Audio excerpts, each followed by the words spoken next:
y realizó su especialidad en alergia e inmunología clínica en el Instituto Nacional de Pediatría en la Ciudad de México.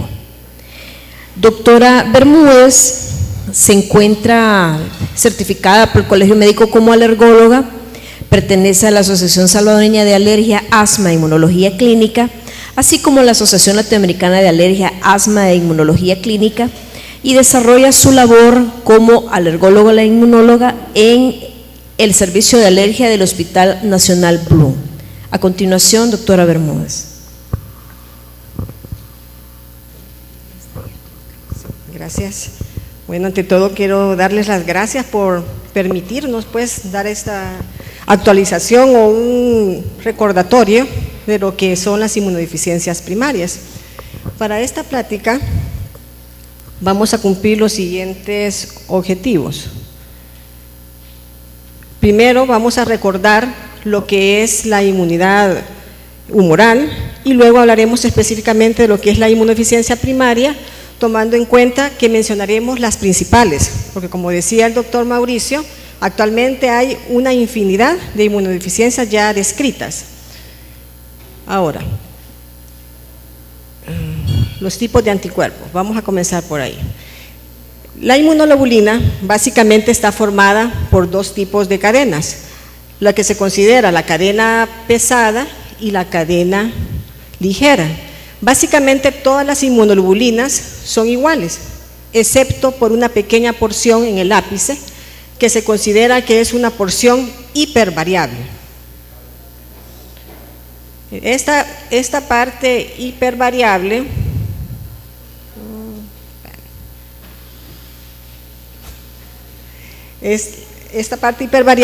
es la responsable de reconocer el antígeno, las diferentes sustancias con las que se encuentra nuestro organismo, y por ende da pie a que se formen millones de diferentes anticuerpos. El término anticuerpo e inmunoglobulina, no funciona esto. El término anticuerpo e inmunoglobulina se refiere prácticamente que es lo mismo, solo que inmunoglobulina se refiere a la estructura, y anticuerpo se refiere a la función. A veces también hemos escuchado un término que se llama gamma globulina. Prácticamente se refiere también a la inmunoglobulina, pero en forma a nivel del torrente sanguíneo, se refiere a la capacidad electroforética que tiene esta inmunoglobulina de separarse en los diferentes isotipos. La siguiente, por favor. Básicamente conocemos cinco isotipos de inmunoglobulina. La primera, que es la IgA, esta IgA se encuentra principalmente en la mucosa, en el tracto respiratorio, gástrico, urinario y en ciertas secreciones, como por ejemplo saliva, también lágrimas, leche, y obviamente trata de detener cualquier patógeno a ese nivel. La IgD, estas más que todo se encuentra como un receptor del linfocito B, ¿verdad? No se conoce muy bien o no está muy bien definida su actividad. La IgE se relaciona mucho con lo que es la protección contra parásitos, y para los alergólogos pues es la inmunoglobulina clave para toda la cascada alérgica, ¿verdad? Porque activa específicamente a lo que son las células cebadas y basófilos para liberación de histamina. Se considera que la IgG es la inmunoglobulina más importante para defendernos, ¿verdad?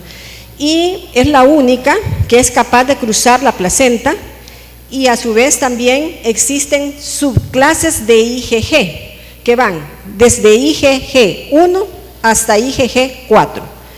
La IgM también está como receptor a nivel del linfocito B y es la encargada, como tiene una gran avidez por una sustancia extraña, un antígeno, es la encargada de eliminar en estadios tempranos de la respuesta inmune, mientras se generan anticuerpos IgG específicos. Entonces, las características fundamentales de la inmunoglobulina son su especificidad y su gran diversidad. Ahora vamos a ver de dónde viene esa inmunoglobulina. Pues la inmunoglobulina se forma a partir del linfocito B a nivel de la médula ósea. Se inicia a partir de una célula madre hematopoyética. Dentro de la médula ósea se empieza a formar lo que es la célula pro-B, cuya característica principal es la expresión de estos marcadores, como el CD10, 19, y estas proteínas RAC1 y RAC2, que son fundamentales para el reordenamiento enzimático que se da para formar todas las inmunoglobulinas, todos los isotipos de inmunoglobulinas. Después de la fase Pro-B tenemos la fase Pre-B, que aquí juega un papel muy importante la interleucina 7, que esta interleucina 7 está formada por las células estromales que se encuentran en la médula ósea. Empieza a diferenciarse esta célula Pre-B hasta que se forma el linfocito B inmaduro, cuya característica principal es que podemos observar en su superficie ya el primer receptor, que es una IgM. Dentro del linfocito B podemos encontrar que se queda más o menos entre 2 o 3 días siempre de la médula ósea, pero no es competente para una respuesta inmune. Pasado ese tiempo, ya tenemos el linfocito B maduro, cuyas características, entre muchos marcadores que tienen, los que vamos a mencionar, lo principal es que ya podemos diferenciar lo que es los dos anticuerpos IgM, IgD, además tienen otros receptores, por ejemplo, para complemento, proteínas de adhesión, proteínas del complejo principal de histocompatibilidad, que posteriormente se lo voy a explicar, y el CD40, que juega un papel muy importante también en la respuesta inmune. Ahora, una vez que el linfocito B ya está en el torrente sanguíneo y es estimulado por un antígeno determinado, este linfocito B forma dos tipos de células. Las células de memoria, que viven muchos años porque son las responsables de la inmunidad humoral específica. Y las células plasmáticas, que también en su principal función es formar los anticuerpos específicos para este antígeno que detectó el linfocito B. Ahora, aquí tenemos al implicado de la respuesta humoral, lo que es la inmunoglobulina. La inmunoglobulina tiene dos partes, la parte Fab, que es la parte más importante porque es la que reconoce al antígeno, y esta inmunoglobulina puede reconocer cualquier sustancia, pueden ser hidratos de carbono, lípidos, ácidos nucleicos, pero tiene cierta avidez por reconocer las proteínas. Y la parte FC, que es la responsable de activar, mejor dicho, modular toda la respuesta inmune de las otras células. La inmunoglobulina puede estar de dos formas: la forma soluble, que se encuentra en el torrente sanguíneo y que se encuentra en otras secreciones, como puede ser la saliva, ¿verdad?, como habíamos mencionado, lágrimas, etcétera, y también puede estar como un receptor del linfocito B. Ahora, ¿qué pasa? La siguiente, por favor. ¿Qué pasa cuando hay algún trastorno en esta cadena no, perdón, me falta esta. Cuando la inmunoglobulina o anticuerpo detecta un antígeno específico, puede ejercer su función de tres formas. Primero, neutralizando, rodea al antígeno y, como su nombre dice, lo neutraliza, no permite que este antígeno alcance una célula diana o daña una célula. El segundo mecanismo es por opsonización, también rodea al antígeno, pero en este caso forma un complejo antígeno-anticuerpo que es capaz de activar todas las células efectoras del sistema inmune, y también puede causar una muerte directa del antígeno, provocando lisis, estimulando el sistema del complemento. Ahora, ¿qué pasa cuando existe una alteración, ya sea en la formación del linfocito o algún mediador o algún receptor? Pues tenemos lo que se llaman las inmunodeficiencias humorales. Obviamente vamos a mencionar las más importantes o las más conocidas, que serían estas: la gamoglobinemia congénita, que antes se decía que solo era ligada a X, pero en los últimos años se ha descubierto una forma autosómica recesiva que no, ¿verdad?, se comporta como una gamoglobinemia, pero no está ligada a X. Ahora, tenemos también la hipogamoglobinemia transitoria de la infancia, déficit selectivo de IgG, subclase de IgG, la inmunodeficiencia común variable, déficit específicos para formar anticuerpos y el síndrome de hiper-IgM. Vamos a hablar generalidades de cada una de ellas. De la agammaglobulinemia congénita se menciona que dentro de este grupo el 85% de los casos está ligada a X y su defecto, como ya lo había mencionado el doctor Mauricio, se debe a esta proteína, la BTK. Y como está ligada a X, pues se presenta solo en varones. Pero se ha descrito que es el menor porcentaje, un 15% nada más de estos casos, autosómica recesiva, que sí puede presentarse en mujeres. Ha sido la primera inmunodeficiencia descrita, como bien lo mencionó el doctor Mauricio, en 1952, por este señor coronel, no sé, el Bruton, ¿verdad? Se estima su incidencia de que es de 1 en 200,000 y básicamente el problema es que no está la célula B. O sea, existe un problema en la maduración de la célula B. Entonces, ya se detectó el problema genético, está en el cromosoma, en el brazo largo del cromosoma X21. Bueno, no sé qué problema, me están boicoteando, pero bueno. Y hay una alteración de esta proteína, la proteína quinasa, conocida como proteína quinasa de Bruton, porque la persona que la descubrió. Y esta, ligada a X, como les mencionaba, es exclusiva de varones, pero existe la autosómica recesiva, que pueden presentarla también las mujeres.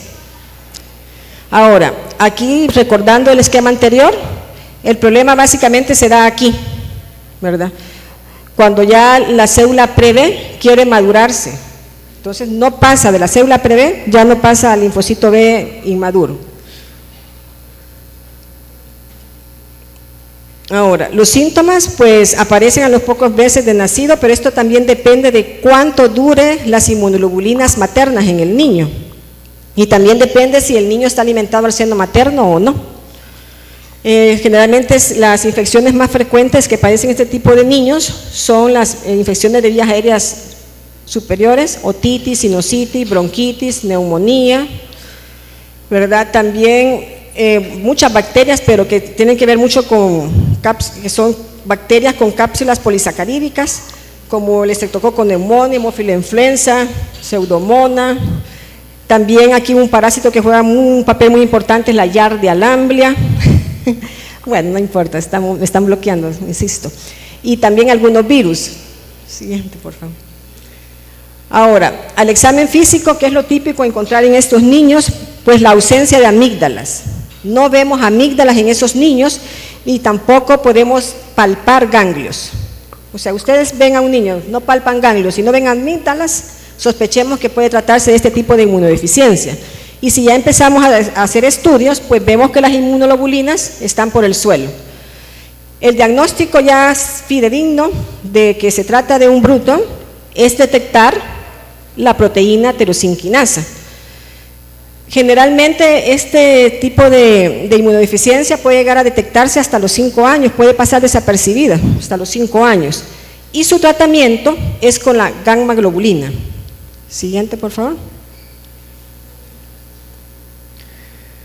Bueno, la hipogammaglobulinemia transitoria de la infancia. Bueno, como les mencionaba, el niño nace un poco inmunodeficiente y más del sistema humoral. El niño sobrevive, para alcanzar la madurez, sobrevive con las inmunoglobulinas que son transmitidas por la madre. Se supone que le duran 6 meses y en ese tiempo ya el niño empieza a generar sus propias inmunoglobulinas, pero a veces puede existir un retraso en esta formación y por ende puede darse el problema de inmunodeficiencia de hipogammaglobulinemia transitoria, pero la mayoría puede ser asintomática, o sea, nunca nos damos cuenta que ese niño presentó ese problema. Y es más frecuente verlo en prematuros, porque como todos sabemos, en prematuros tienen menos tiempo en la pancita, ¿verdad? Menos inmunoglobulina le pasa a la madre y por ende puede depletar más fácilmente. Vamos a ver esto, aquí cómo es.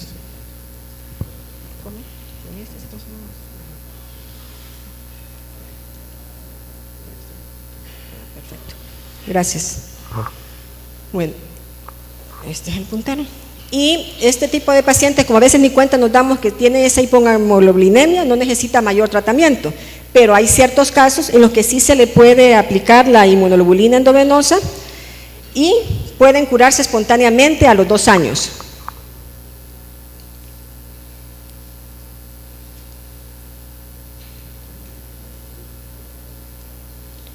Bueno, el déficit selectivo de IgA es la más común de las inmunodeficiencias. Pues Mauricio decía 1 en 50, 1 en 1000, y lo característico de esta enfermedad es que el 65% de los niños no se dan cuenta que la tienen, o sea que es asintomática. Obviamente tenemos niveles bien bajos de IgA, pero la función de los linfocitos son normales, tanto el linfocito B, T y las demás células del sistema inmune. Puede tener una gran variabilidad clínica, se presenta de diferentes formas, puede tener infecciones de vías aéreas recurrentes, gastrointestinales, pueden ser pacientes que se presentan de inicio como una autoinmunidad, alergia, ya tenemos un caso que tratamos como alergia y el déficit de IgA, y también como tumores. Y en un 20% de los casos puede estar asociada a una inmunodeficiencia selectiva de subclases de IgG, específicamente lo que es la IG2 e IG4.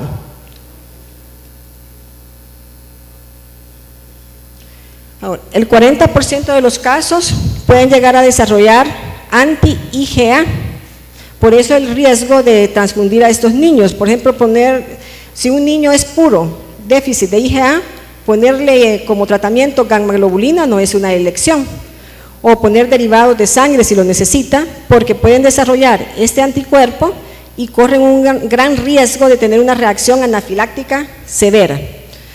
El tratamiento pues es sintomático, infección, damos antibiótico. La única justificación de dar inmunoglobulina sería si está asociada a un déficit de subclases de IgG y que no se trate fácilmente con antibiótico. Siguiente, por favor. Ahora, el déficit selectivo de subclases, pues la característica de estos pacientes, que también puede pasar desapercibido, es que si iniciamos los estudios, inmunoglobulinas totales normales, linfocitos B normales, pero si nosotros ya empezamos a hacer un diagnóstico más fino, podemos encontrar que sí existe un déficit en las subclases, que van desde IG1 hasta la IG4, aquí va la frecuencia de cada una de ellas. Al igual que la IgA, este puede pasar desapercibido, asintomático, ¿verdad? Pero cuando se vuelve sintomático, son aquellos pacientes que son infecciones difíciles de tratar. Por ejemplo, en el Bloom también ya hemos hecho diagnóstico de pacientes que los estamos tratando como alérgicos, con su vacuna de alergia, y cuando vemos que empiezan con otitis supurativa, que no se cura, enviamos las subclases de IgG y ahí detectamos que existe un problema. La más común es la deficiencia de IG2, que se relaciona mucho para la formación de anticuerpos específicos, pero la característica de esta enfermedad es que puede ser transitoria, o puede ser permanente, o evolucionar a otro tipo de inmunodeficiencia. La más común es la inmunodeficiencia común variable, que se convierta en inmunodeficiencia común variable. Bueno, esto ya lo mencioné, el tratamiento siempre es con antibiótico y solo en aquellos pacientes que no se puedan controlar con antibiótico, entonces podemos también dar suplementos o dar tratamiento con la gamma-globulina. La inmunodeficiencia común variable es un trastorno que se caracteriza también por presentar niveles de inmunoglobulinas bajos, ¿verdad? Y es muy susceptible a infecciones. Y como es muy común encontrar este tipo de inmunodeficiencia, de ahí su nombre común, y también tiene diferentes formas de presentarse, ¿verdad? Y también diferentes grados de alteración en el sistema inmunológico, y de ahí el nombre de variable. Es la inmunodeficiencia sintomática, no quiero decir la más común, sino que sintomática es la más común. Va de 1 a 10.000, de 5.000 nacidos vivos, se puede diagnosticar a cualquier edad, pero los picos son en la edad de la infancia y entre los 20 a 30 años. Se caracteriza por la hipogalobulinemia, o sea, de todos, pero también de isotipos, y el linfocito B no pasa el proceso normal de maduración que les explicaba anteriormente. Pueden estar ausentes los linfocitos T, pero también pueden estar presentes, o sea que es bien variable la forma en que se presenta este tipo de enfermedad, y si existen linfocitos T bajo, existe predominio de linfocitos T citotóxicos. Las manifestaciones clínicas más frecuentes pues son las infecciones pulmonares, bueno, de vías aéreas superiores, otitis, neumonía, sinusitis. Pueden tener manifestaciones gastrointestinales como diarrea, síndrome de mala absorción, pérdida de peso. Es muy frecuente la Yardia lamblia, estas infecciones con también este tipo de bacterias. Y contrario a lo que podemos ver en una gammaglobulinemia, que tenemos ausencia de amígdalas y de ganglios, aquí no. Aquí podemos tener una manifestación linfoproliferativa donde hay esplenomegalia y podemos palpar ganglios incluso y ver amígdalas. Siguiente, por favor. Las manifestaciones autoinmunes están presentes en un 30% de los casos. Podemos ver, por ejemplo, anemia hemolítica, la púrpura trombocitopénica, artritis, lupus, bueno, una serie de enfermedades autoinmunes.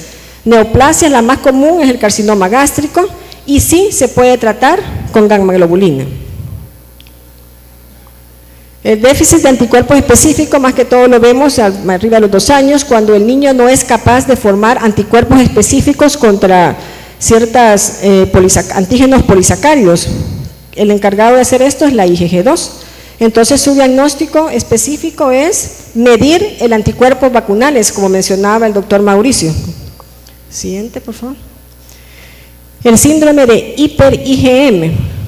La característica de esta enfermedad, como dice su nombre, es que la inmunoglobulina IgM está elevada, pero hay un déficit de lo que es la IgG y el resto de las inmunoglobulinas. Estos pacientes básicamente tienen un problema en el linfocito T, o sea que el linfocito T no expresa un ligando que se encuentra en el linfocito B para que se dé este switch, para que se puedan formar los demás isotipos de inmunoglobulina. Existe, igual que la gammaglobulinemia ligada a X, existe también una que no está ligada a X. Aquí podemos ver que para que se dé la respuesta al linfocito B necesitamos este ligando para que el linfocito B empiece a generar las diferentes inmunoglobulinas. Entonces el defecto está a este nivel. Siguiente, por favor.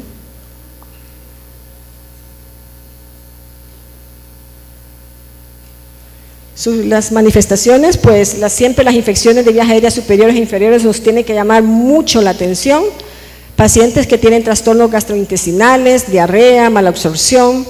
Puede presentarse una neutropenia que puede ser transitoria o persistente y presenta agrandamiento de los nódulos linfáticos. Aquí podemos ver también hipertrofia de amígdalas, vaso, hígado, etc. El tratamiento básicamente es el uso de la inmunoglobulina, pero estos pacientes, como son muy susceptibles a infecciones por oportunistas, podemos dar un tratamiento profiláctico con el trimethoprim sulfamethoxazole. Y en aquellos pacientes que tienen una neutropenia severa, pues vamos a dar el factor estimulante de colonias de granulocitos. Bueno, para hacer el diagnóstico, pues ya el doctor Mauricio nos hizo como un resumen. Tenemos las pruebas de primera etapa, que tenemos el hemograma, recuento de plaquetas, frotis de sangre periférica, electroforesis, que estos exámenes más que todo nos dan es una ventana al sistema inmunológico. Si nosotros vemos una alteración persistente en un hemograma, por ejemplo, que tengamos una linfopenia persistente, no hay infección, no hay otra cosa que justifique esa linfopenia, pues nos tiene que llamar la atención e iniciar una investigación. Por ejemplo, en las plaquetas, si tenemos una trombocitopenia y el volumen de las plaquetas es disminuido, es típico de un tipo de inmunodeficiencia. Y en el frotis de sangre lo mismo, si vemos alguna normalidad, no nos quedemos pasivos, iniciamos una investigación. Este estudio de la electroforesis, como les decía, la capacidad de la gammaglobulina de separarse, es bien inespecífico, pero nos puede ayudar. Por ejemplo, ¿qué va a detectar? Que hay inmunoglobulinas bajas, nada más. No que cuál es la que está baja, no sabemos. Pero por lo menos podemos iniciar con esos estudios. Ya para el diagnóstico de segunda etapa, ya para hacer un diagnóstico más fino, pues tenemos la cuantificación de inmunoglobulinas, la medición de su clase de inmunoglobulinas, que las hacemos aquí, gracias a Dios. Bueno, esta la mandan siempre fuera, pero esta sí se hace aquí. Esto también nos puede ayudar, la medición de estos anticuerpos de isomaglutininas, pero depende del tipo sanguíneo, porque esto es medir los anticuerpos naturales contra los tipos sanguíneos, como el anti-A, anti-B. Entonces, se menciona que este tipo de anticuerpos del tipo IgM. Entonces, si hay una alteración o no detectamos este tipo de anticuerpos, podríamos pensar que hay un déficit selectivo de IgM. Por lo menos una ayuda nos puede dar.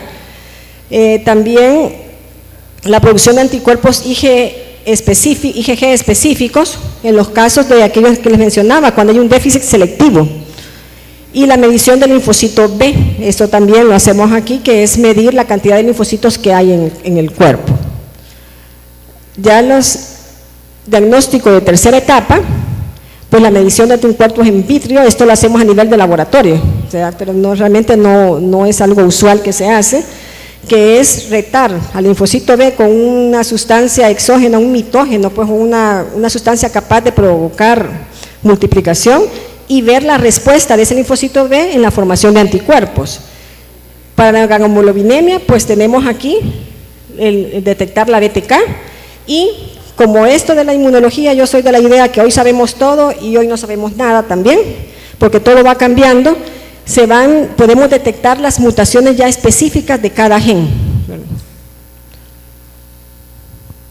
Bueno, esta es la primera parte de lo que iba a hablar sobre las inmunodeficiencias humorales, pues los invito a que defendamos la familia, ¿verdad?